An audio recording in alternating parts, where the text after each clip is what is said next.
I guess with the right message, we can get across there. Thank you so very much. Now let's look at the strength of the Unity Party in terms of membership.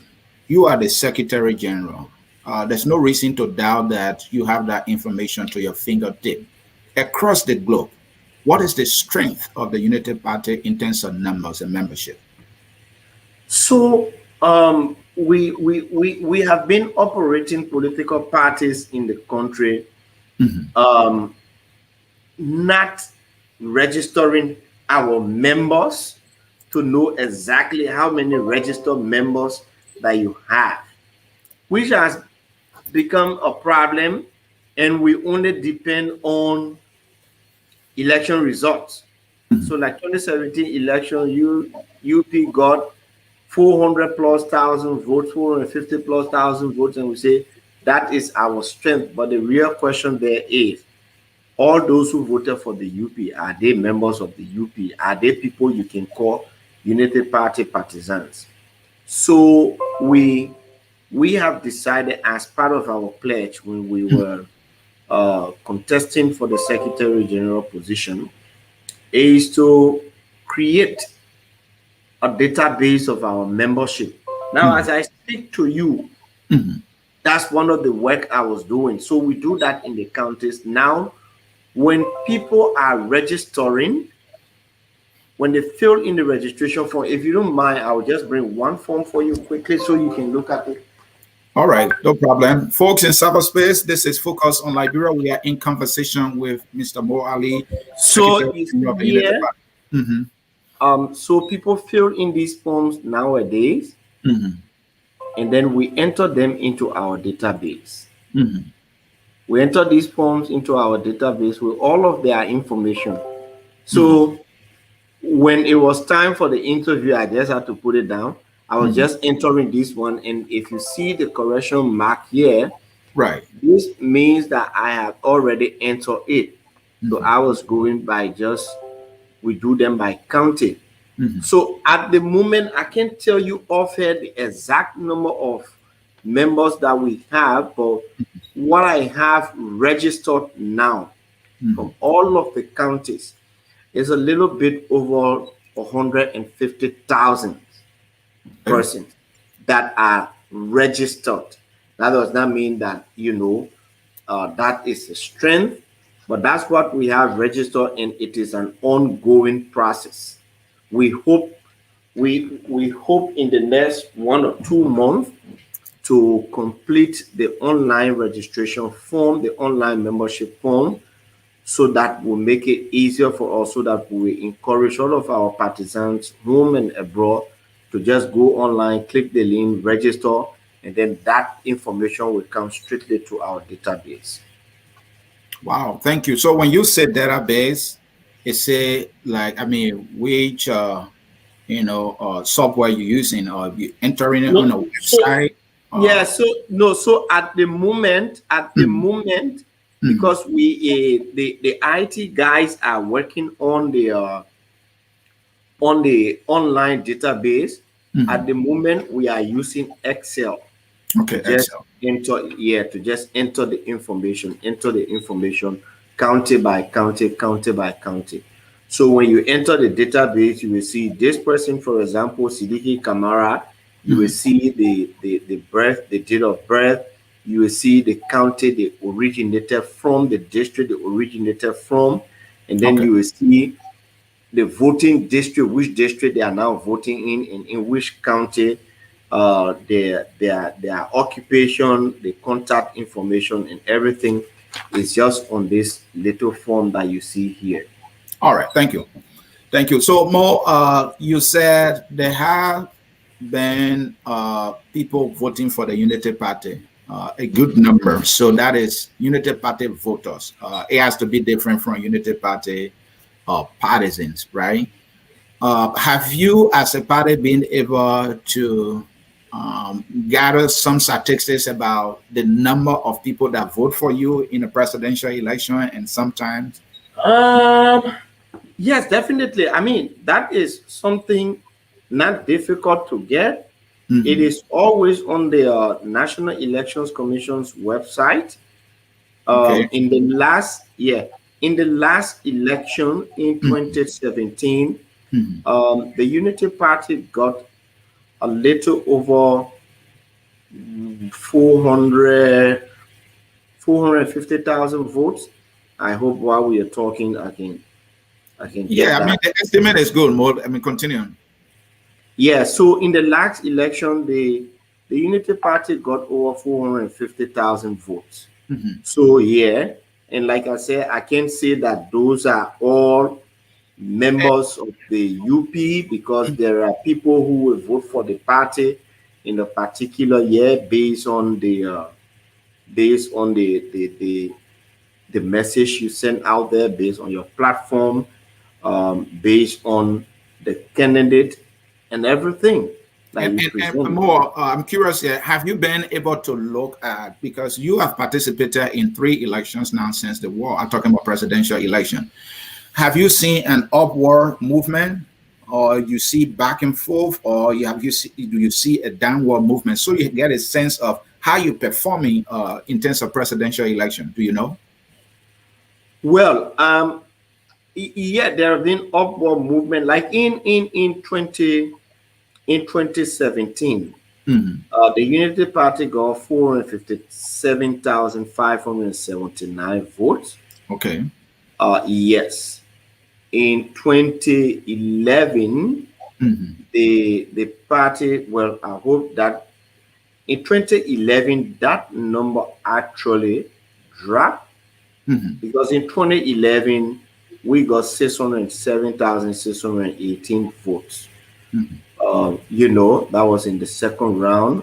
And in 2005, 2005, the UP got, so in 2005 also we got 478,526 votes. So So in 2017, that means you've been around 400,000, 400,000. 450,000 Okay. around there, constant 450,000. There have been minor fluctuation. In 2011, we went up to 600,000. So that's what it is like. So one would say our strength is anywhere between 300 to 400,000 if you were talking about partisans, or because it's constant, we are in the 400,000 in Thank you. every given election. All right. So let's talk about is the United Party is stronger and United Party today compared to pre-2017 election and after? Were you more stronger and united compared to the election of 2017 and after?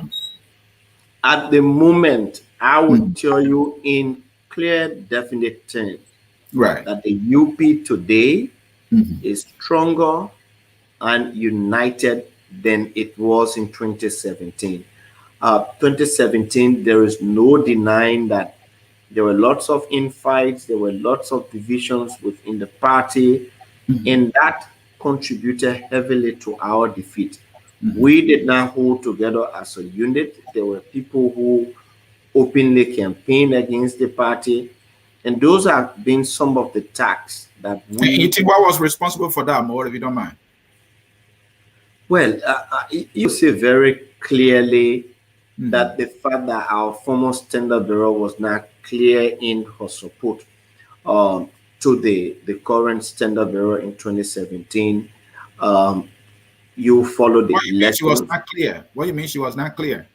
because there wasn't, for example, a definite statement rallying the partisans behind the standard bearer to say definitely we support our standard bearer and we will go all out to campaign for him. There wasn't anything like that, and because there are people who believe in the former standard bearer who supports her or feel that she did not support the candidate, and some just sat down and did not vote. Some felt alienated in the process. Some felt marginalized. There were people who wanted to contest on the party's ticket. They could not contest on the party's ticket because of the whole thing of code of conduct. And so there were lots of things that went through or the process that brought a lot of division within the Unity Party, frankly. And that created a serious problem for us. Well, what we've been hearing in the political quarters is that, you know, there is an Ellen Johnson Sirleaf wing of the, you know, former ruling Unity Party, and there's another wing that is loyal to former Vice President Joseph Imam Boubacar.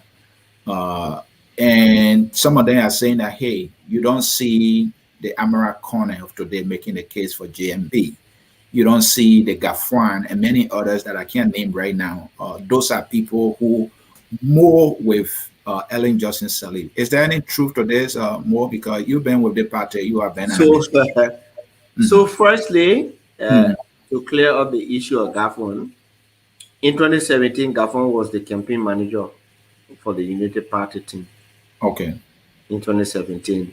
Amara Kone did not participate in the 2017 election on our side, but I can tell you very clearly now that Amara Kone is 100% on board with the Unity Party, and he has made an unflinching pledge of support to our current standard bearer in the party. So even that gap of Ellen Johnson Sirleaf's side, Joseph Boubacar's side has been breached, and I will not sit and say that everybody is supporting the party or the standard bearer, but to a larger extent, we have tried as much as possible to unify the party. 1 minute, let me get water, please. I need to drink.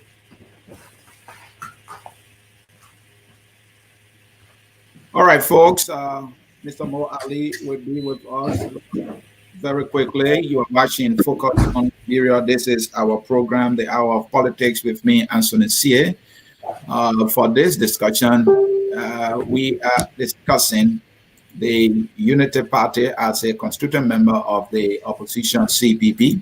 We'll talk about Unity Party position on CPP internal issues, and we'll talk about the plan of the Unity Party. That is the part that I like. If you're running for president or you're running as a party in an election, you have to give a plan. Without a plan, we can't move forward. Yeah, let me come back to something we were saying earlier, you know, talking about membership, which is key. I mean, more, how supportive has the Unity Party membership been in terms of due payment? I guess my question is also, how does the Unity Party raise money for the running of the party? So let me start first with the members. The way we have been running political parties in Liberia, the way political parties are run, doesn't give the sense of responsibility to members that they are supposed to support the party, that they are supposed to make contributions to the party. And so when we took over the leadership of the Unity Party and we started asking people to pay dues, it sounds very, very strange to them. They think and they believe that, on the contrary, the party should be giving out money to its members and all of those kind of things. And because you asked that question, I would like to take this time to call on partisans of the Unity Party. Look, it is not the political party that should be giving handouts to the partisans. On the contrary, the members are supposed to have a say in the party. The members are supposed to contribute to ensure that we have a vibrant political institution that is not controlled by an individual. We should not allow one person to support the party, because when one person supports the party, that one person makes the decision, and sometimes those decisions don't go well with the general partisan. Are you saying that has been the case from the time the Unity Party became why it is known today? It has always been the case. There are just few members who make contributions. There are few members who pay dues. Now, How we raise Any plans funds? to change that more, because this is a serious issue? Any We plans to we change are that? working on that. It's a massive challenge, but it's something that we think we can overcome. How the party raises funds is through dues and donations. Right. But dues from whom is the question. Our dues mainly come from executive committee members, and the highest due payers in the parties are the lawmakers, the representatives and senators who were elected on the party's ticket. They are also the highest contributors. These are the people who, when there are programs, when there are activities we run to, aside from the dues that they pay, they make extra contributions. There are also partisans who are better off. They make extra contributions in addition to the dues that they pay. Um, you get contributions from the standard bearer, the chairman, in a higher amount, but that is basically how the Unity Party is surviving, operating, managing to pay its staff and all of those kind of things. Thank you. More recently, I reached out to you just before you could actually get a unique sense of what Focus on Liberia is. Who am I, as a member of the network? And I was asking about news reports about, your party being in arrears by your headquarters. And I wanted you to speak to the accuracy of that, because the report said you have been dragged to court because you owe more than 3 months. Is that actually true? So let me say this. Mhm. I will start by answering your question. Yes, we owe some arrears Mhm. for this headquarters where I'm speaking to you from. Mhm. The Unity Party moved here in 2010, Yeah. October 2010. That was under the standard leadership of Madam Sadif. And 7 years later, in 2017, actually 2016, Right. Ambassador Bakai took over the standard leadership. When he took over, we inherited a debt of around $180,000. Now, those who negotiated for this place in 2010, they negotiated with the McLeans, who owned the property, for a whooping $60,000 per year. $60,000 per year. That is no small money in No, that's big money. our economy. Now, And that can so, even get you a house. More, come to think about it, that can get you a house. absolutely, absolutely. So when JMB took over, the McLeans, around the elections, they came out and said, "Oh, the party owes us 3 years. They have not paid their rent under Madam Salif, and so now you, the new standard bearer, you need to pay." And so the party had to mobilize resources through contributions and dues from its members and sympathizers. And we were able to clear off the $180,000 and pay extra 1 year. So a total of 240,000 United States dollars we're talking about was paid to the McLeans. Imagine that could have built a headquarters for us. When that amount was being paid, we told our landlords very clearly that 60,000 is no small amount for a political party, and that we could not be paying 60,000 for this place. We asked them to reduce the rent by 50% to $30,000. And we also asked them that instead of paying annually, we wanted to have paid the rent monthly. In principle, not in written agreement. In principle, they say, okay, no problem. We all understand the economic condition Liberia is currently undergoing. We will consider that, but we will have proper discussion when the 1 year you've just paid for is exhausted. So, under the Wemope leadership as chairman of the party, when that time was coming to an end in 2018, we began to talk to the McLeans, and they were giving us favorable signs that, yeah, moving forward, it was going to be this amount. Now, And as they gave mixed signals, one time they will say we agree, another time they will say no, we agree, and we All right. were confused in between there until in 2020, 2 years later, when Amin Mudad and I took over the party, we began intensive negotiation with them in September.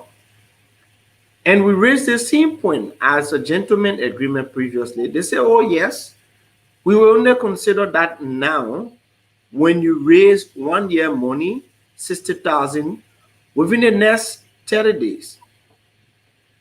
So we told them, look, we don't think it is possible to just raise 60,000 easily like that in 30 days. I know, but Wally, let me hold you there more. Sorry, let me do this. Here's the thing. Looking at, because you have known this all along. You said since 2010 you have been renting this property. Mm-hmm. You have been paying 60,000. The first thing I want you to comment on here, will you agree that this is wasteful spending to the highest level? Will you agree or disagree? That's what I said. I don't know on what basis those who negotiated for this headquarter agreed to such amount. I truly believe that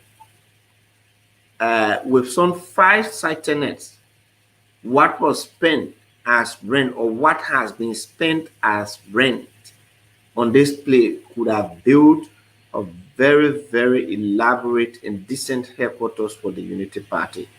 I believe then and I believe now that it wasn't right, that the decision to have negotiated on that amount was just totally wrong. I mean, and more, that was complete wasteful spending. And, you know, looking at the bigger picture of it, somebody might now conclude that, okay, this is what Unity Party will do when it comes to power. It will just be spending the country money in a wasteful manner. How could you be spending 60,000 a month for a single billing, and you could have Not a month, to even 60,000, and you have not been able to do so since not a 2010? month, not a month, 60,000 A year. per year. Thank you. Per Thank you for the year. correction. Yeah, And 60,000 per year. And because the leadership of the party realized that, look, whoever may have done this negotiation on the past leadership And did when not did you believe. realize that? When did the party realize that this was too much? No, the moment we took over the leadership of the party in 2016, and I said that. I said when the arrears were being paid, because we inherited $180,000 as arrears. And you couldn't make a decision at that time to move out, and if you had And the capacity to pay your own headquarters? no, Anthony, Yes. I will also say this. This place is ideal. It's a place where we host all of our activities because of the size of the compound. Then buy it from them. Beyond paying rent, we were thinking that because we were paying this whooping amount, we will negotiate with the McLeans to purchase the property from them. And so Ambassador Boakai began a negotiation with them, discussions. And in one of those discussions, he told them very clearly that, look, we like the property. The Unity Party would like to purchase this property from you. The first statement they made was that, we have family attachment to the property. We have emotional attachment to the property. And so we cannot sell the property. And so there you having an opportunity to walk out. So I'm coming. We continue the discussion. They say, okay, we will talk about the sale of the property in our next meeting. In the next meeting, what they told us was just way out of order. It was out of just anything out of this world. They told us that if we want to purchase the property, we should give them $5 million. $5 million. And we could not afford that. The Unity Party cannot afford $5 million for this property. And so it was at that point when we made the last negotiation, and while we were discussing about reducing They went from 60 to 30. Then they came back and said, look, in fact, instead of reducing the rent, we will increase the rent by $40,000. So that moving forward, you are muted, Ansony. Go ahead, Mo. Go ahead. They said we will increase the rent to $100,000. At that point, we told them for a year. For a year. At that point now, before you continue, I want to get your personal take on it because you are a leader in the party, right? Do you think the McLean's being fair to the Unity Party here? Because what I know is that McLean, your Unity I will come to that. I will come to that part, Ansony. I will come to that part. Go ahead. So at that point, we told them now that every discussion is off the table. We were no longer going to engage into any form of discussion. We were moving our headquarters. And so we secured property. We rented a new property, we leased a new property off Broad Street, which is very, very reasonable, $25,000 a year. We are completing the renovation on that property this month, and we'll be moving there. It has a spacious yard, not as spacious as this one, but at least it's better off. And so you are doing the same thing. That 25,000 is even too much. You should be thinking about building your own headquarters. No, so the thing is, we are already in that process. Okay. But before building your headquarters, and I agree, the Unity Party is own watch not to have its own headquarters. You have 40 years and you didn't think about this?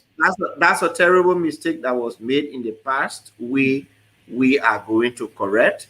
But before we can build the headquarters, we must have a headquarters. And that's why we took somewhere moderate. And coming to the McLeans, anyone will say they are just being extremely ungrateful to the Unity Party.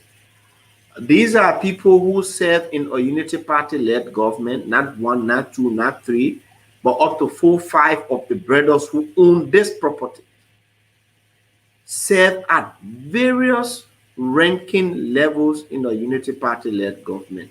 One was at Agriculture, Charles McLean, who was a deputy minister. One was at NOCAL, one of the persons who the collapse of NOCAL is blamed on today because he made a whooping sum of.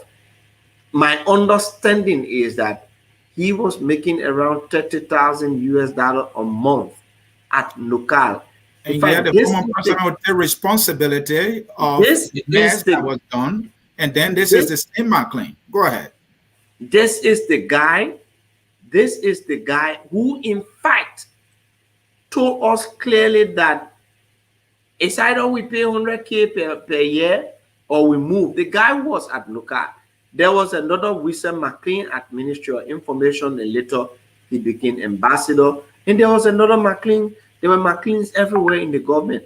To the annoyance, to the protest of Unity Party partisans, to the annoyance of people who supported the party throughout from 2005 to 2011. These people did not go out one day to say we are campaigning for the Unity Party. They did not contribute to our campaigns in any way, but they benefited immensely. And these are the people who turned out on the Unity Party and turned out against the Unity Party. So, but I mean, that's that. And who you think is to be blamed? Who you think is to be blamed yet? Unity Party as an institution or the McLeans? Let me say this one. The first thing is the people who negotiated, and I understand that this negotiation for this property was led by the late Willis Knuckles. For whatever reason, Willie Knuckles and others sat down and agreed with the McLeans to pay $60,000 for this place. I thought it was out of order. It should not have been that way. The second thing is, these people that led the negotiation for this place, Willie Knuckles and others, they were not members of the Unity Party. They were supporters. But Unity Party accepted the demo, so it's well. At the time, we were not in leadership. And I could not have decided, we could not have decided for the Unity Party at that time. My understanding is that they were acting on the instruction of the former standard bearer. And you know, but whatever it is the institution, and so we accept the blame. We accept the blame, and we are going to correct it. So as I speak to you, our lawyers are going to have discussions with the McLean on the 10th of this month, so that they can come up with a clear term of agreement, or a term of a clear agreement on how we can do the payments of their arrears. So there will be clear term of payment plans will be made between the two sets of lawyers. So that at least we have crossed that. Thank you, Mo. Folks, you are watching Focus on Liberia, the Hour of Politics. Here, I'm Ansony hosting. My guest is Mr. Mo Ali, Secretary General of the former ruling Unity Party. More 2 questions, and then we will move to the next segment of the discussion. 1, given the Unity Party as an institution, whether or not somebody negotiated this bad deal for them or for it, Unity Party accepted it. So there was Unity Party making a deal with the McLean. That's 1. Does that speak to how Unity Party have been negotiating bad deals in the past? Because we have had a lot of consensus agreements, according to some report that, about 65, 66% of them, classify as bookers. That's 1. 2, this is not the first time this is happening, More. I'm sure you are aware of the incident in Bangabon County at your other headquarters. You were in arrear of around 19 months. So this has become a pattern now. Speak to us. No, it is not a pattern. And let me firstly say, I am one of those who disagree on this thing about 66, 68 concession agreement passed, and they say some reports say 66 were bogus. That is not true. Concession agreements were passed. True. How are concession agreement passed? Are concession agreement passed by the executive branch? Absolutely not. The executive branch bring in concessions, make some negotiations, and put those concessions at the feet of the legislature. It is the legislature that passes concession agreements. Now, to say that those concession agreements were bogus, there is no report that said concession agreements were bogus. No. What I do know, those reports said that there were some problems with some of the concession agreements. There were some problems in some of the agreements that were made on the passage of those concession agreements. I challenge anyone outside of the politics to show me any report that said 66 concession agreement passed were bogus agreement. It is false. It is politics that people carry around. Some of those things that the report pointed out were just minor issues that the legislature should have done due diligence on. So there is no report that say 66, 68 concession agreement passed, 66 were bogus. It is false. It is misleading. It is born out of sheer hate politics to gain popularity. But the Liberian society is such that when people say things, other people don't take the report and read it, and everybody just flow with it. I hope one day we can graduate from these things. And coming to the issue of Banga and other places, you see, there are things sometimes that happen, probably because when the party is in power, and everybody wants to identify. The property in Banga was not for rental. It was somebody who said, look, this is my structure. I am a member of the Unity Party. I am giving this building to the party for just any little compensation. but I'm not charging. The party can use it for their how you call it, for their headquarters. Mm-hmm. And so that was the agreement. It happened that this person passed out. So a year or two later, some people came out and say, "Oh, we're the family of this person, and you owe all rent from the time you've been here."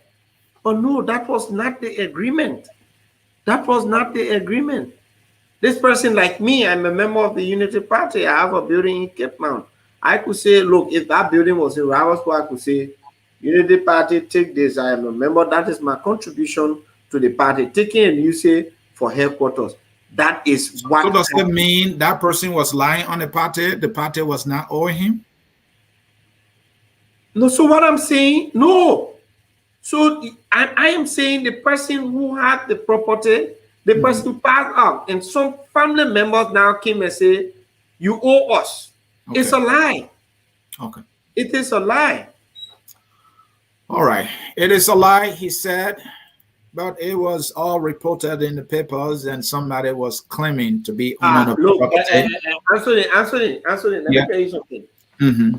Just yesterday, Right. or the day before yesterday, somebody sat down, took the Unity Party logo, and they did something like a release.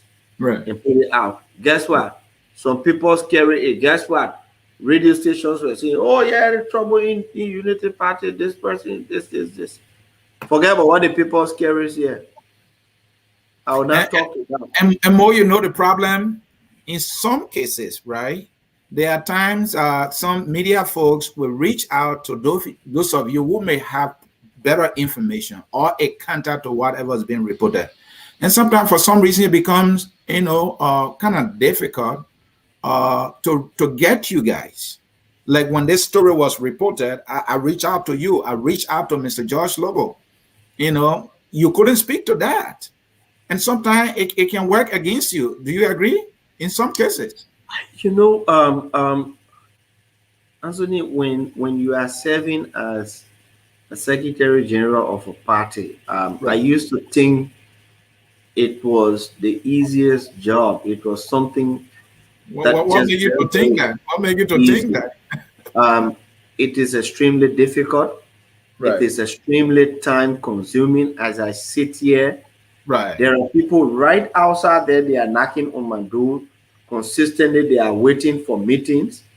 As I sit here, there is huge work on my desk to be done.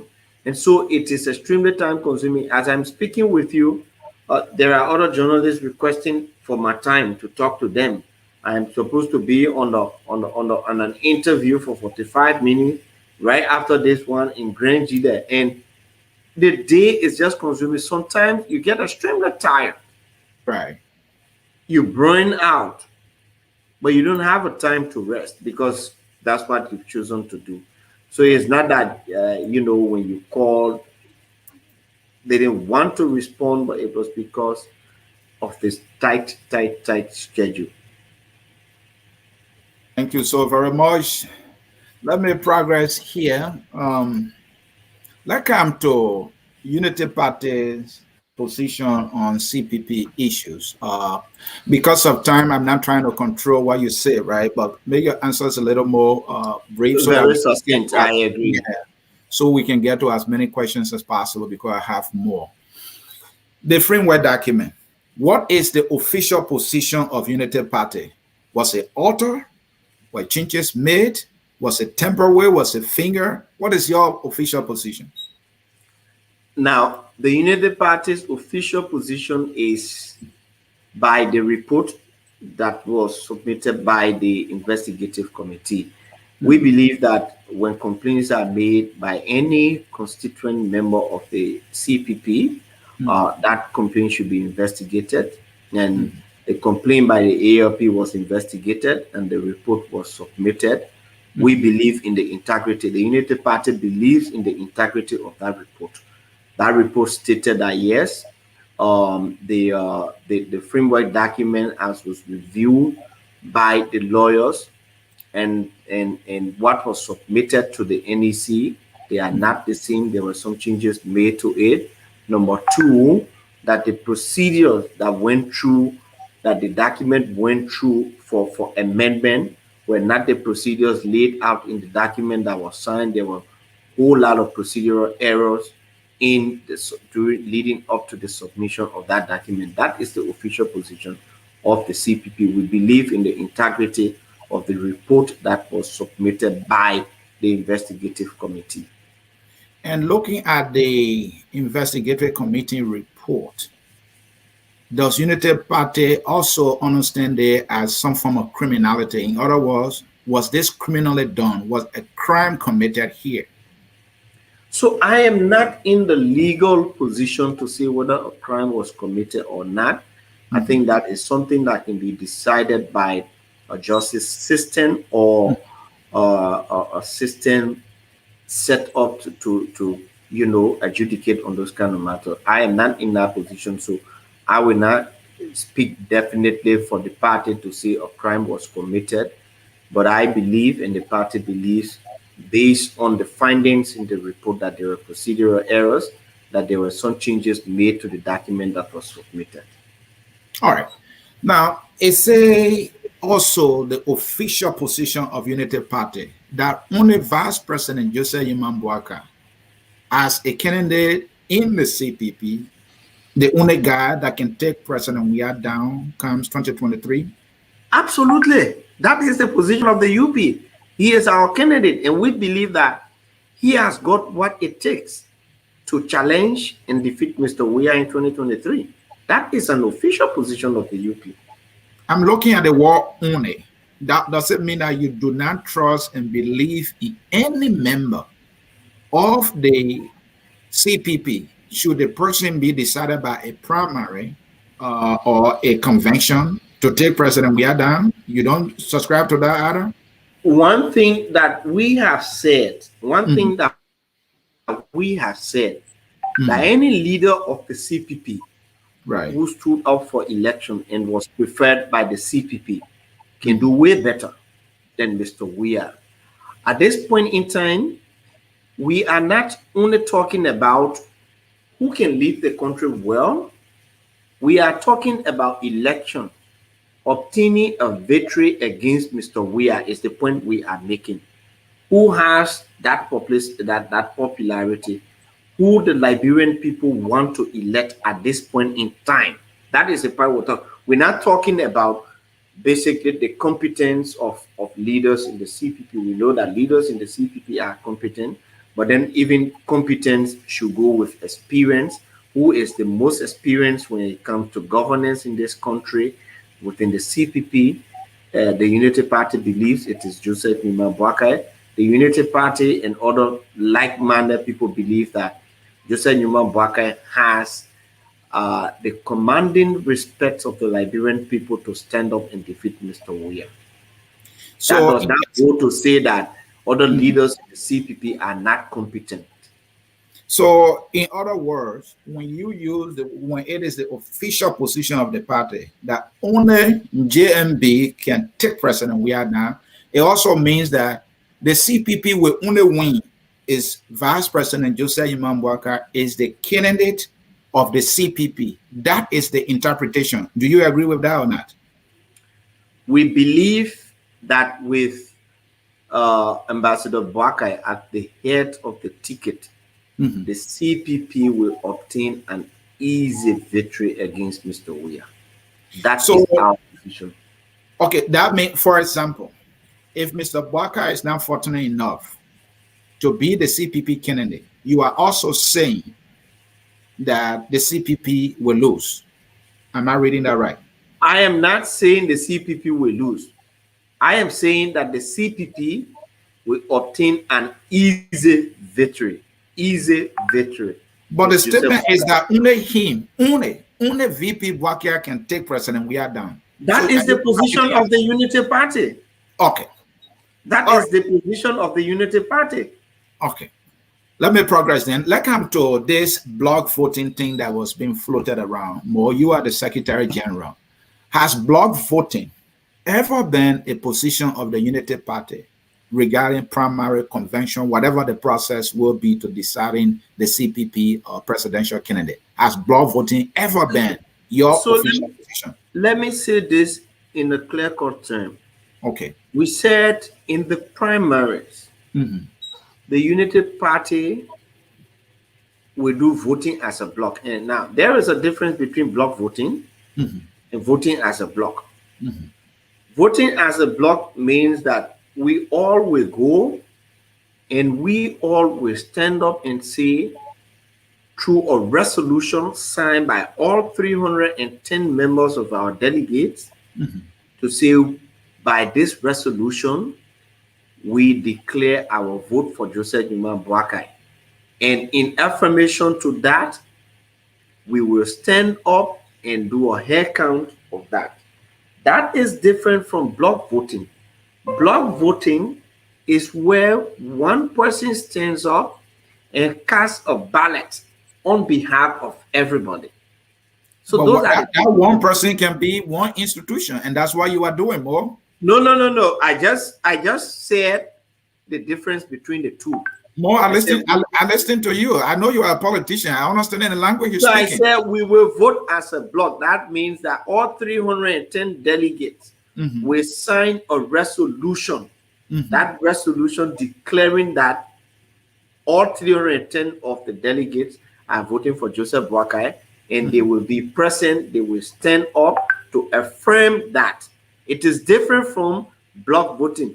So let me tell you. After the affirmation, will they hold their single ballot each, and will they march to a ballot and cast it? After the resolution they will sign is the affirmation that they all have voted for Joseph Boakai. That resolution. And let me try to track this argument that voting by resolution is not allowed, even block voting. I will give you some examples. In our constitution, a speaker or president pro tem of the Liberian Senate, they say, can be removed through resolution signed by two-thirds majority of either the House of Representatives or the Senate. You are talking about legislative politics, man. That's democracy. What is practiced in the legislature is democracy, and you cannot tie legally. You say because that is more of a parliamentary kind of process. I don't think it's a democratic process when it comes to electioneering or voting. So it is only democratic when it's in the legislature. When it is not in the legislature, it's not democratic. So let me tell you this also. There are anywhere between 300,000 to 400,000 members of the Unity Party that we discuss consistently. We've got above 400,000 votes, right? Right. Even the 310 delegates that will be selected to go and vote for a candidate. Do you know that those 310 delegates represent all of the membership of the Unity Party? That in itself is a block vote. That out of hundreds of thousands of people or tens of thousands of people, that you have only 310 persons going to represent their views and their aspirations. It's the same thing that we practice in the legislature. When you go to vote, do you know that every time a representative casts a vote in the legislature, that representative is casting that vote on behalf of the thousands of people, residents of his district? When you vote for the budget, that vote represents everybody in your district. When a senator casts a vote for any law to be passed, for a budget to be passed, that vote represents the entire county. So, for example, when our representative to the UN or the president go and vote at the UN, that votes represent the entire almost 5 million population of Liberia. It is a democratic practice. It is that practice that is done at war bodies, at international organizations. So it is nowhere undemocratic. So even in our primaries, where we go to select or elect people to represent us on the ticket, it is done by block. It is not everybody that comes out to vote for the candidate. And more that is the issue there. Our constitution subscribes to one man, one vote, one woman, one vote, and secret ballot. The No. process you just explained, hold on, Mom. The process you just explained, where in a political party, when they are selecting candidates, they select delegates. The delegates vote on behalf of the party in selecting the party candidate. That process, they allow the one man, one vote process or option to prevail or to be used. And this is not it. It's So different from what you referring to in the Constitution, that process is for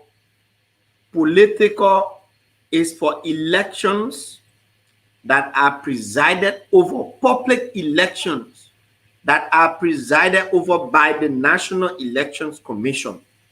Once an election is public and it is presided over by the National Elections Commission, then that election is what should be one man, one ballot, and that election must be secret.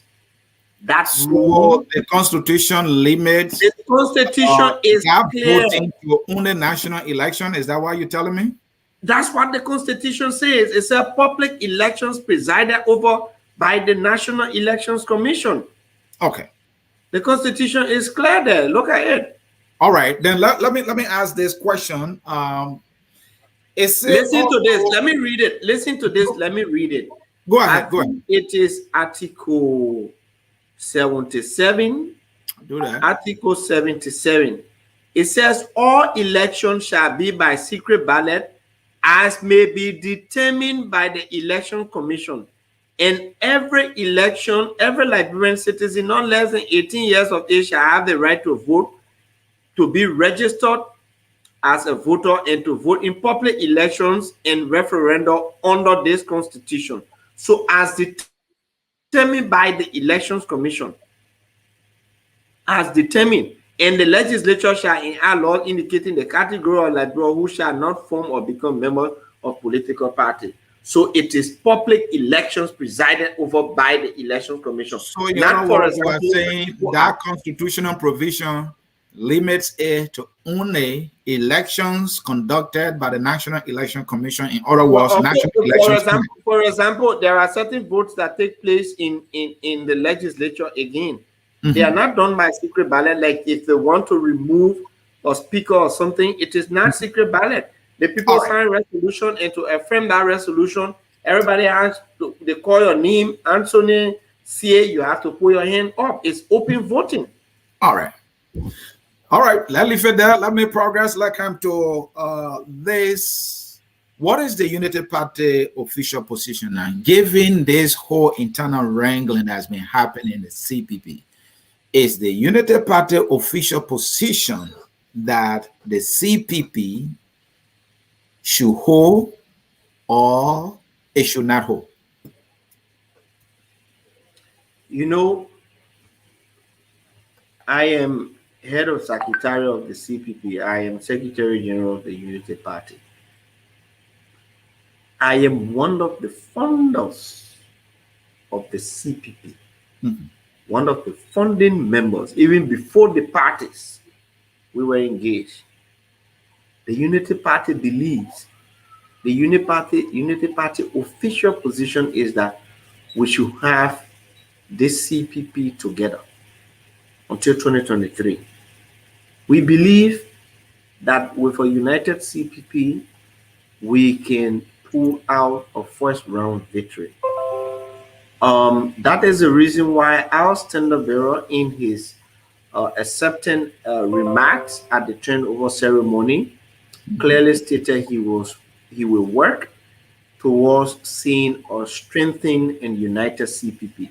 Our official position is that we want to see a more vibrant and united CPP, and that is what we are working towards. We do not envisage breaking the CPP apart. We do not think the CPP should be, breaking apart for any reason. Okay. And that is our position. We have worked so hard to see the CPP, you know, moving strong, and we don't think the CPP should go anywhere. All right. So follow up with that. Worst case scenario, should the CPP disintegrate or fail? Will the United Party win the 2023 elections minus the CPP? Can you? You see, every political party in the CPP brings their own strength. They have their own numbers. As much as possible, in the unlikely event where the CPP were not to hold, we will still strive to form a collaboration with other institutions, and even outside of the current CPP arrangement. The Unity Party is still in talks with other institutions to see if they can still collaborate.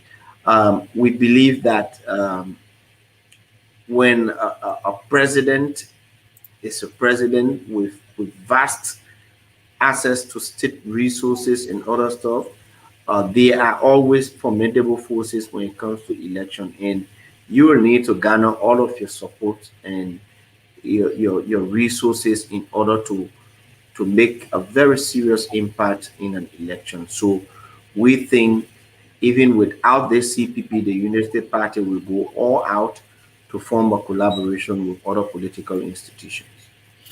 All right, Mo, let me ask the question, then I will bring comments in, followed by calls so that our audience can interact with you here quickly. That is Mr. Boyka, the VP, your candidate, is on record when he took the mantle of leadership as chair of the CPP that he's going to do everything to institutionalize the CPP. Has that started? What are the activities, if yes, that are ongoing right now in institutionalizing the CPP? And another one to that is the issue of unity that he promised. Has that work started? And what are the steps that have been taken so far? So I would say there is no denying, it is no secret that the CPP is currently engulfed into crisis. And until that crisis is resolved, you will not have the CPP functioning fully well. And so the first thing on the agenda of the Unity Party and the Joseph Boakai leadership of the CPP is to ensure that we have the crisis resolved. So he is currently on a tour in the US, and once he is back, it is going to be the first thing on this agenda to ensure that we will fight to resolve the issue surrounding this framework document. And after all, we can all move on now with the other agenda. And there are lots of things there that are supposed to happen. But right, as per the framework document, in this November month, we should be having a final consensus dialogue, which should be presided over by an independent Liberian who is not a member of the CPP, nor a member of any political party. And then right after that, we are supposed to have the voter perception survey if the consensus does not work out. And after that, we're supposed to make the plans and set up the roadmap for an eventual CPP primary. And so those are whole lots of things that we need to work on. But these things cannot happen when we have not resolved the issue of the framework document. Thank you so very much. Folks in cyberspace, this is about time for you to have your say.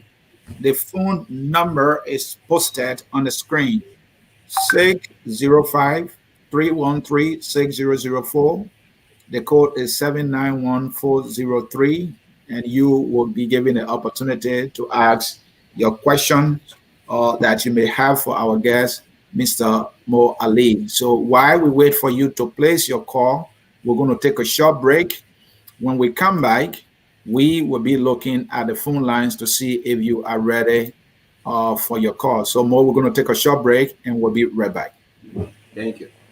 At Focus on Liberia, we discuss everything Liberia, From education to politics, arts and culture, entertainment, agriculture, history, religion, family, and technology, Focus on Liberia uncovers and showcases the best of Liberia and shows the world the truth about Liberia. We educate, elevate, and promote all things Liberia. We conduct interviews, panel discussions, debates, and more. Tune in to Focus on Liberia on Facebook and YouTube and be a part of the stories that make up the news. This is Focus on Liberia, and I am Dennis Jar. And I am Ansony. While we wait for your calls, I will read a few comments here. Let's see this one from Edward Kemmel. How are you guys planning to unify the UP when your face of the campaign in the U.S. in person of Mr. Costa keep insulting the former leader of the party? Let's hear from River says, Pro, you made a good point. Not everyone that voted for a party is a partisan. It could be the candidate or their platform. Let's hear this one from Jackson C. Patrick. He's speaking to somebody else. Let me leave that one. Let's hear from James. James, right? Due payments are not common in our political landscape. Liberian politics is not institutional. People depend on one or few persons to support the political parties. Let's hear from Marie Quade. Marie Quade writes, I know they are crazy. How? Anyway, Marie is throwing some insults here. We are not going to read that one. Let's hear from Randall Thompson. Ellen Johnson Sirleaf had all these properties owners in government making lots of money, so they didn't bother her at the time. Ellen is in the know of this. Sad. That person writes. Let's hear from Tommy Babe. Madam Sirleaf, let me meant to say Madam Sirleaf, but said Madam Sheriff could be instigating this action from the owners. All the fingers are pointing at Madam Sirleaf. Let's hear from Maxwell Taylor. Mo Ali, your argument is poor. The McLean has no covenant with UP. The McLean are realtors and they deserve to be paid for their property. Go build your own headquarters. Let's hear from Justina writes, she is the one doing this, but I don't understand why Upstate wants to use that place. Accusing fingers still pointing at Madam Sirleaf there. Let's hear from Mobile Connor. It is necessary. We need not to hear that. You had an agreement with the family who stopped you or any official of Unity Party from having property. You can't tell me this is not top officials of the party that don't have prime priorities. That person writes. Let's hear from Wissing Kamal. He writes, Mr. Johnson, you are right. The likes of Anthony are always happy and want to see things. My name is Ansony. I'm not Anthony, but I understand everybody kind of, don't get my name right. Not happy to see things go wrong within the opposition group. So without him investigating, he goes about saying whatever he wants. Somebody is holding me accountable, and I love when they do that. Let's hear from Augustine here. We are looking for someone who will bring real change to our country. Please do not call the WhatsApp number, call the teleconference number that we have on the screen. We have a covenant deed, right? Shame on you, Mr. Mo Ali. Young men like you encouraging the old man with battery in his heart. Your plan is to kill that old man. Somebody is throwing a shot at Mr. Mo Ali. Let's hear from Emmanuel Tier. Mo Ali, that is complete different thing you are saying. Let's hear from Jawon Ja. Mo Ali, you need to explain yourself better than what you are saying about the block voting, man. Let's hear also from Go as Monto. Mo, the trash core block voting still can't be justified even if you try to present it in any form. That person writes that yeah, from Abraham, you guys don't trust Ellen Johnson Sirleaf win of the party. That's why you guys want block voting. That is somebody making the case that that is Abraham. Let's hear from James Jackson. He writes, Randall, his family is greedy. His wife is a greedy woman. I think this person is excusing the McLeans. And of course, somebody is saying they are very greedy. Yeah, from Michael, we will democratically resist the election of JMB and his gang of rascals. Somebody is talking tough. All right, folks, let's see. Mo Ali, if you are here, we need you to come back here quickly. All right, thank you. Yeah, and I've been reading all the comments too. Okay, yeah, that's a lot of comments, but the viewers know we can't read all because of time. Let's see. But let me have you respond to the comments quickly in general, and then we have a lot of calls here waiting for you. Go ahead, sir. Well, basically, when you take time to respond to comments, it takes most of your time. Yeah, just do a general There one. are people's opinion which we respect. It's just one comment that I wanted to say something about very clearly. That says that Henry Costa is the face of Unity Party's campaign. No, Henry Costa is not the face of Unity Party's campaign. He is a very staunch supporter of Ambassador Boakai. He is a member of the ALP, and we appreciate his support. At the moment, the face of our campaign is Joseph Boakai and the leadership of the party. We do appreciate what Costa is doing, and we will even appreciate more and more from Henry Costa. You appreciate the insults, more? You appreciate the insult from him? I said we do appreciate what Henry Costa is doing for the party. His publicity, he is baking for the party, his support for the party, his support for our standard bearer to ensure that he becomes standard bearer of the CPP. What Costa does on his show as a talk show host is not sanctioned by the Unity Party, and we do not have the right to sanction him from expressing his view or how he feels about things. Right now, somebody was just commenting on one of the stories. They said they refer to us as gangs and rascals. And rascals, yeah. You cannot sanction the person's opinion. You cannot sanction their view. They made their opinion, and you read it, and that's what it is. Yeah. Thank you, Mo. Thank you. Please call only the teleconference number, folks. Please call only the teleconference number. Let's go to the calls. We have Mr. Jimmy Eastman all set. Jimmy, let's hear you quickly.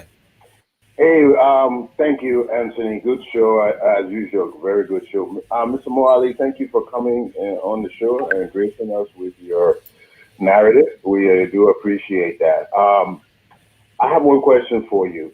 Given that the UP is probably one of the oldest parties, if not the oldest party in Liberia, we would expect, because of its long experience, it to show maturity, even if these other parties and other components are not mature. We looked at the UP being the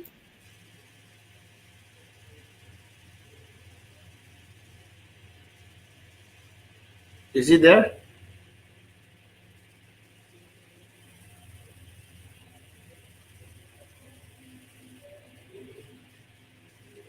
Ansony, you muted yourself, and because you muted, I'm not sure I'm getting the call up. Yeah, Jimin, sorry, I muted myself and he didn't get you, so please begin what you were saying, please. I'm sorry about that. Okay, let me start. Molly, thank you for coming to the show. Do you hear me clearly now? Yeah, I was getting you until you muted. You Yeah. stop to where the Okay, the very good. Unity Party Very is good. one of the oldest in Liberia, and you expect maturity. That's where Yes. So because we look to see that, I mean, Unity Party with the experience and long tenure will be one of the mature parties in the group.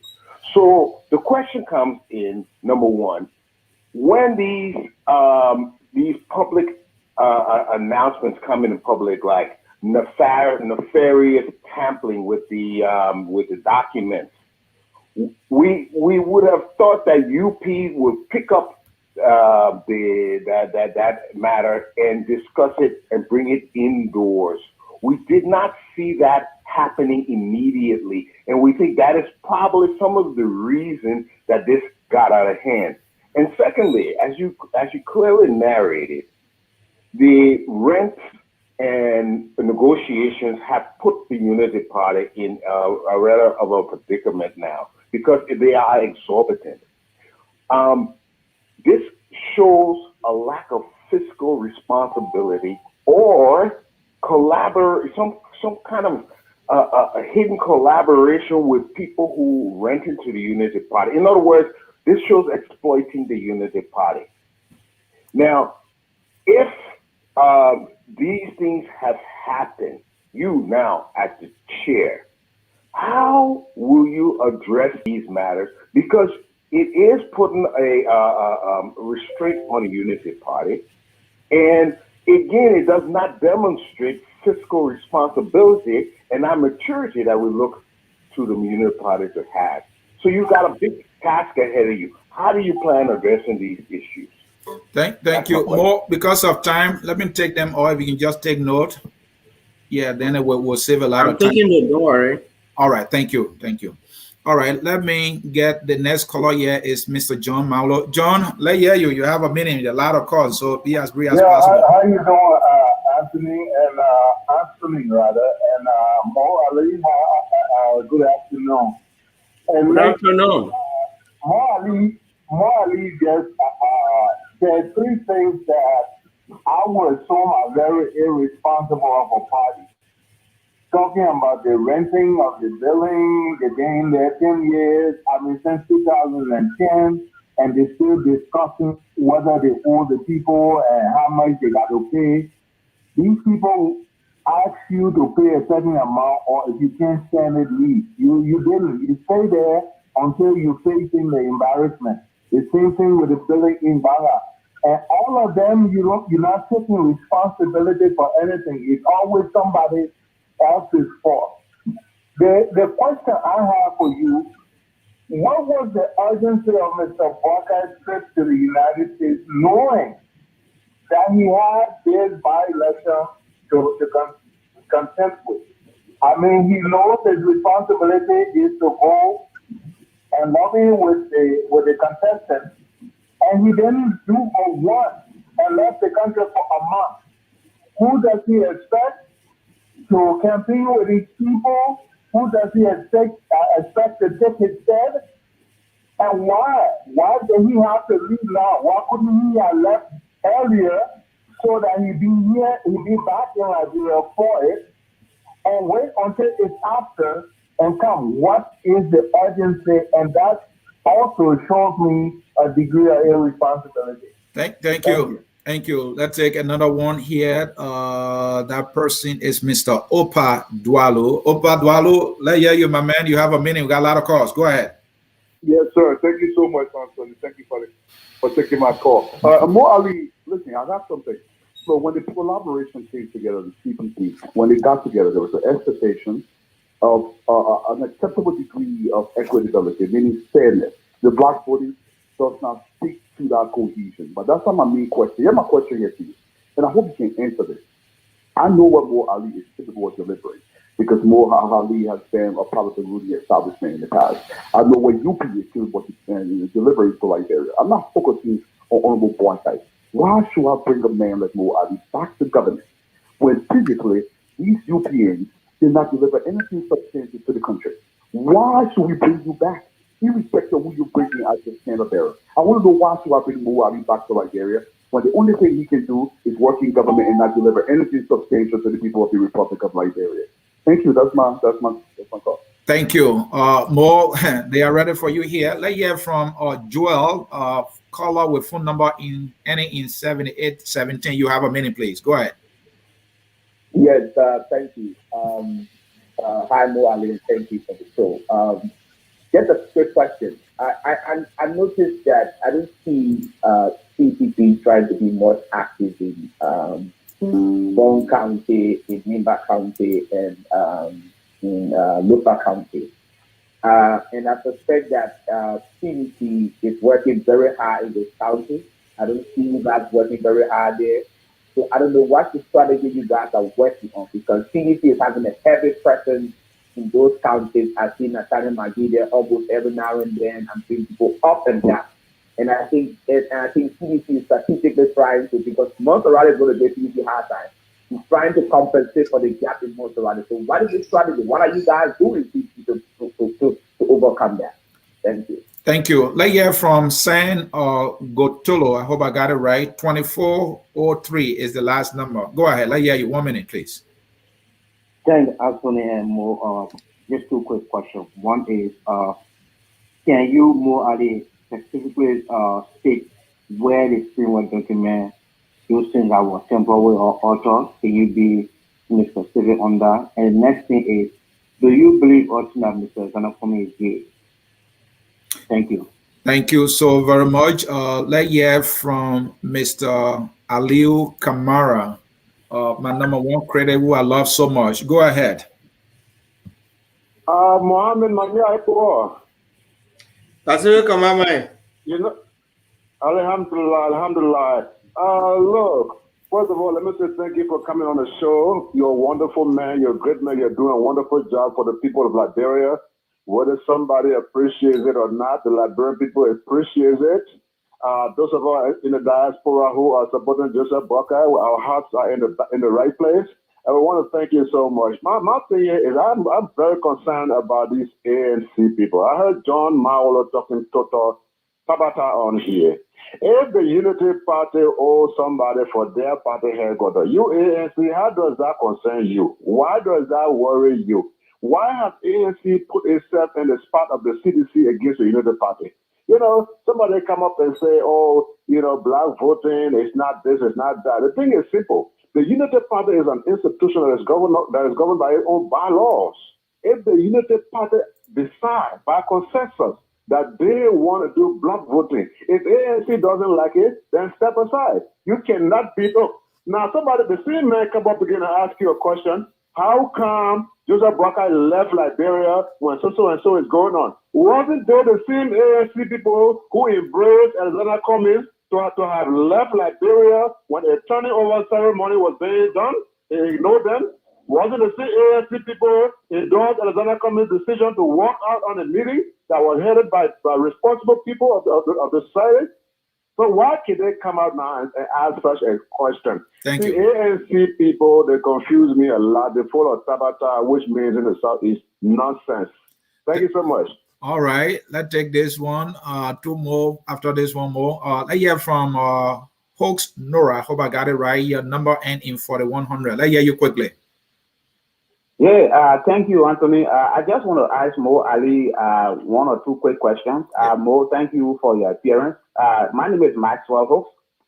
My question is, do you or the UP believe that the framework document was altered by Alexander Cummings and the ANC? If so, what are your plans in terms of legal issue, pursuing legal action against the Cummings and the ANC?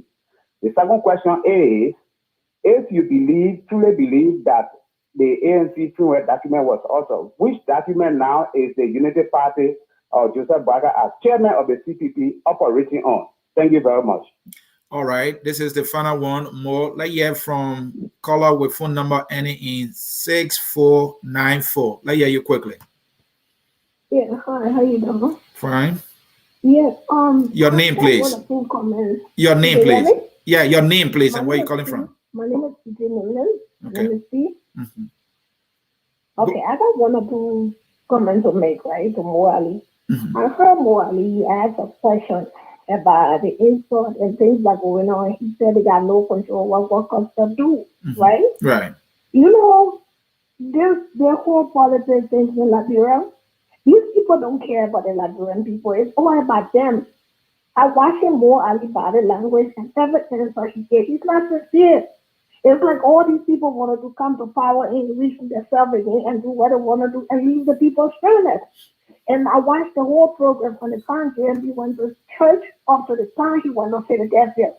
You gotta be fair. JMB not in no position to run no country. I'm sorry, but not because he answered questions, he stood there, he did this. The man not in position to answer questions. So if you see the United Party is the one to lead the country, then you need to do better. You need to present better. Having constant insulting people would not be the way. And from what I look at, it seems like Costa the one who's running all these people. That's why they will always be in the situation they're in. Thank you. So, Ali, you got no plan for Liberia. Thank you. Family. Thank And you. therefore, we make sure our family don't vote for JLD. Thank you. All right, thank you. And more, let me make one exception here. This person calling from overseas, from Sweden. Caller on the other line, your name and where you joining us from, and you have 45 seconds, please. Go ahead. Yeah, hello. My name is Douglas. I'm calling from Sweden. Hello, Mo. Mo, how are you? I'm good. Thank you. Yeah, thank you. You know, there's a fellow, he always saying that Dwadu man, he always saying, why must they bring more Ali them back to government? People, these are Liberians, you know. For example, Mariah Yakula was a minister within the past government. She had almost 3 positions in our government. Why must he come back to government? None of these guys are with Mr. Cummings. They were in the past government. Monbayoko, where Monbayoko was. Monbayoko even came to Europe here for training at Maritime. Then you're talking, you know, we are all Liberians. Let's stop this thing. Let's stop blaming other people. Why must they come back in government? You live in America. You work there. You pay taxes to America. Then why must they allow Cummings that live in America, pay taxes for America for many years, come back to Liberia, and he say, who don't want to be president for Liberia? Look, let me tell you, if the Liberians allow that to happen, all the guys will just go, you can have to come back and serve the people. Thank you. Public service is the public service that you travel to your people. You only don't come and go into presidency just for the funds of it. No, we don't do that. Thank you very much. Thank you for joining us there. More, you have your hands full with a lot of questions. Do your best. Let's hear from you. Let me say thank you to the last caller and to the lady before the last caller who talks about my body language speaks of insincerity and something. I was not looking at her, but the very fact that she can say that JMD could not answer questions speaks of the volume of insincerity that comes with the lady herself.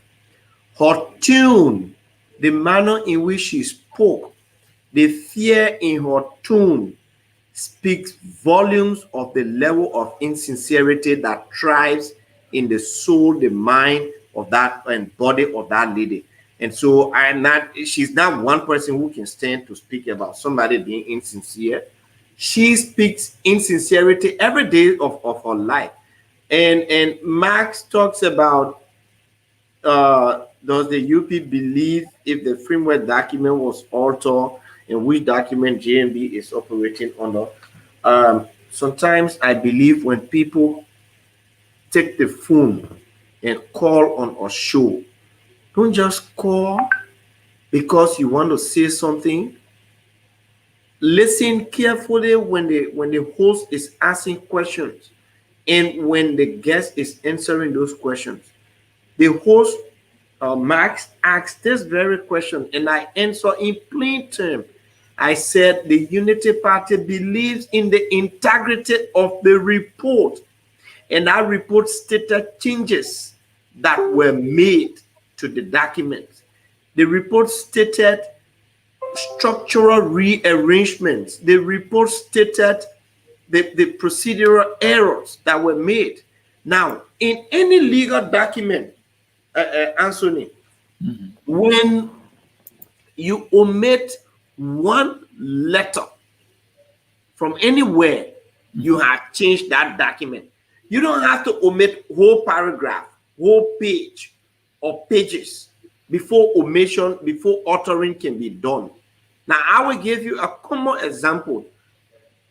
I was talking with one of my partisans this morning, and we're talking about the same thing. His name is Lawrence, Lawrence, and I'm showing a common example. Look, Lawrence, when I omit the L from your name, that first L, it becomes Awrence. Do you ever pronounce it as Lawrence again? No, you don't. There were names of structures that were omitted. There were rearrangements done that faltered from the document submitted by the lawyers to that one that was submitted. How be it?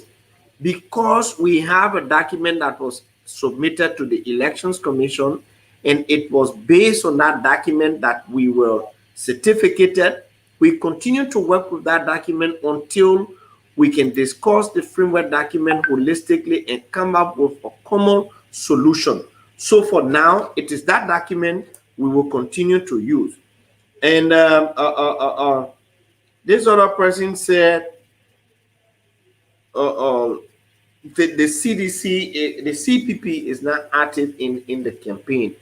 Well, I would say the way we campaign as a unit for the 2020 senatorial election, true, we are not campaigning as a unit like that, but that does not mean that we are not active. For example, I was in Nimba on Saturday. Senators Lawrence, Nyoblikanga Lawrence, and Senator Dillon, along with members of the Unity Party hierarchy, were in Bong. We are planning a joint campaign in Bong. So today or tomorrow, I will be on the radio in Grangy there.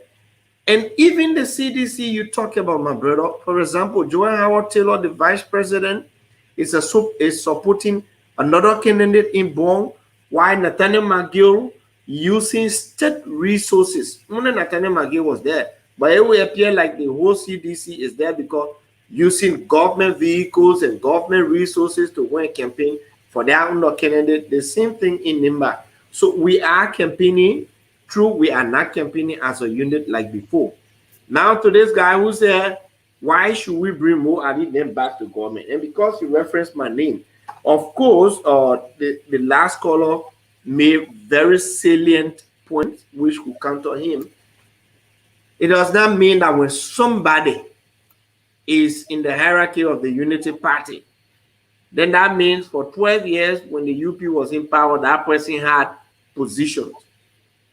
The first time I ever held a paid job from government was in 2015 October, and I resigned in December 2018. And I was just an ordinary civil servant. But if I had the opportunity to serve, I'll be no shame of it, because I am qualified and I should be serving, whether in the private sector or in the public sector, in positions that I am qualified for. So any day my country calls on me to serve, once the government is doing the right thing or in the private sector, I will do so with no regret. And so that thing about why should we? There were people in the Unity Party who were holding top government positions. They left from there today. They are in the ANC that you are supporting. Why are you supporting them? Why do you want them to go back to government? That kind of skewed logic does not hold these days in our politics. So when you call on the show and you got anything to say, forget it. Sit down and listen. John talked about renting building. Look, you're right. If we AWA, we leave. So because we AWA now, John, we're leaving. We're turning this property over and we will arrange payment plans. And I do agree for once that even then agreeing to pay $60,000 for this structure was wrong then. It is wrong now, and we cannot continue it. And so we will leave. We have secured new headquarters, and we will be there. And then somebody, the first person, Jimmy, And Jimmy talked about, things like public service announcement. He talked about the Unity Party should be the most mature and everything. So, Jimmy, you're talking about the letter that was written by Mr. Uri. We have to understand that we are in the collaboration, and at a particular point in time, the collaboration has leadership. When Mr. Uri filed the complaint, it was not the Unity Party that was heading the CPP. It was the Liberty Party. Besides that, Mr. Uri wrote an internal communication. How it got to the public, the Unity Party has no knowledge about that. But it got to the public. And the chair of the CPP at the time, Senator Youngli Kanga Lawrence, Joseph Boakai cannot and could not have interfered with how she was handling this thing. They went in the meeting, they all sat down and had an agreement on how they will handle the issues surrounding the allegations of the framework document. And as a result of those meetings, they set up a committee. The committee investigated and came out with findings. The findings, as agreed, were to be submitted to the lawyers, and the lawyers would have reviewed through them and come out with something. Unfortunately, our lawyers did not do us justice. You were given a report, look through the report, and the only thing they could say, because this issue has been politicized, therefore we cannot render a judgment on it. Of course, anything relating to the CPP and the framework document is a political issue. So we are expecting much more from them, but they didn't do that. And now the onus is on Ambassador Boakai and the Unity Party to once and for all bring to rest the issue of the CPP. And we are going to work on that. And I want to say thank you to all of the callers, the opposing view, the views in support of that is what we encourage in our democracy. We don't think that everybody should go on the same side. And those who talk about the voting by bloc, they say it is not in the spirit and intent of the CPP. Let me say this very clearly. If we are to go to primaries, we'll be going to primaries with 1,240 delegates. Right. Each party, we have 310 delegates. To the best of my knowledge, there are two parties submitting aspirants, the Unity Party and the Alternative National Congress. The 310 delegates, the 310 votes from the Unity Party will go for Joseph Boakai. Why? Because even the constitution of the Unity Party says so. When you, Ansony CA, becomes a candidate of the Unity Party in every election, anybody who comes and fill in this form and declare that they are a member of the Unity Party, you subscribe to the constitution of the Unity Party, you subscribe to the ideology of the Unity Party, and that constitution, under it, one of the main obligations of a member of the UP is to canvass for and support a UP candidate in every election. So this one is not something that we're begging for. There are 620 other votes from the ALP and the Liberty Party. We all can go and canvass for that, for those votes. If it is the Unity Party 310 delegates that you are depending on to win the CPP primary, I'm sorry, you will not win it. Let me see it in clear court, common 10. That 310 vote is for Joseph Boakai of the Unity Party. Period. Thank you, Mo, for answering the question of our callers and listening to you clinically. There is something I want to give you another opportunity. The lady who called, in my listening to you, I think you were very, very, very tough on her because she had opposing view, and it's just my observation. And correct me if I'm wrong, when she was speaking, she said, just because Mr. Bwaka is standing there answering questions does not mean that he can make a good president. No, she said Joseph Boakai could not even answer questions. And she also said just because he's standing there answering questions, but and that's where the insincerity comes in. And that's what you said everything about the woman. Let me learn. I will give you a chance, Mo. I will give you a chance. You are my guest. You said everything about that woman. It's a lie. I think that was too tough. I know she has a strong disagreement about your candidate. I just feel that maybe you could have addressed it, like you addressed the other disagreement that others expressed, but that one was a little hard. But my observation, go ahead, sir. Ansony, I take responsibility for every statement I utter on your show. Okay. And I meant what I said. Okay. For somebody, and it is not, I'm not looking at any gender factor here. Okay. We're treating everybody as a Liberian.